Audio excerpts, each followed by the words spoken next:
Situation désastreuse, situation humanitaire à Gaza. Nous recevons en direct dans notre studio le docteur Khouidmi Mohamed Abed. Bonsoir, merci d'être avec nous. Merci. Vous êtes docteur à la médecine de catastrophe au Croissant-Rouge algérien.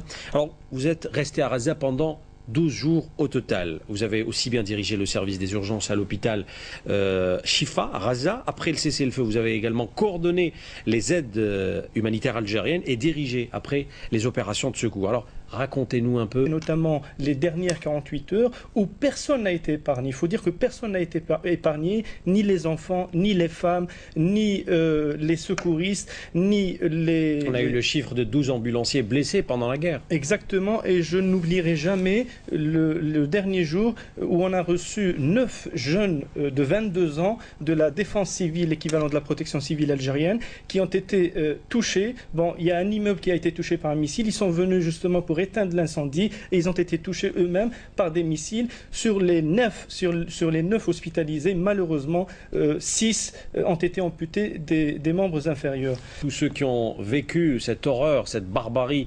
en Palestine reviennent indignés, choqués par ce qu'ils ont vu sur place à Gaza.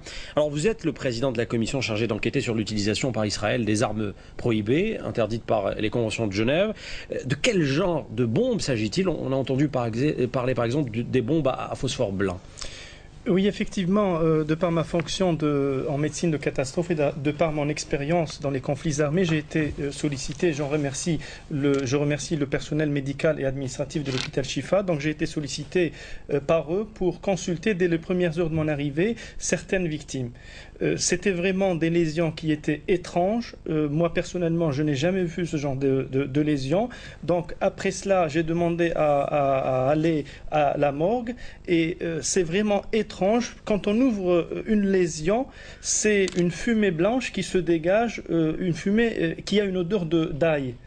En plus, au niveau du bloc opératoire, quand le chirurgien fait une laparotomie exploratrice, c'est-à-dire une technique pour voir qu'est-ce qu'il y a à l'intérieur, si les organes internes ont été touchés par les impacts de missiles, là, on a été surpris de voir, quand on ouvre un abdomen, de voir que les organes commençaient à brûler et que cette fumée se dégageait des organes internes. L'utilisation également de missiles un peu spéciaux, c'est des missiles, disons, antipersonnels qui explosent à 50 mètres de hauteur, donc qui donnent une amputation des membres inférieurs, ce qui est interdit dans les conventions.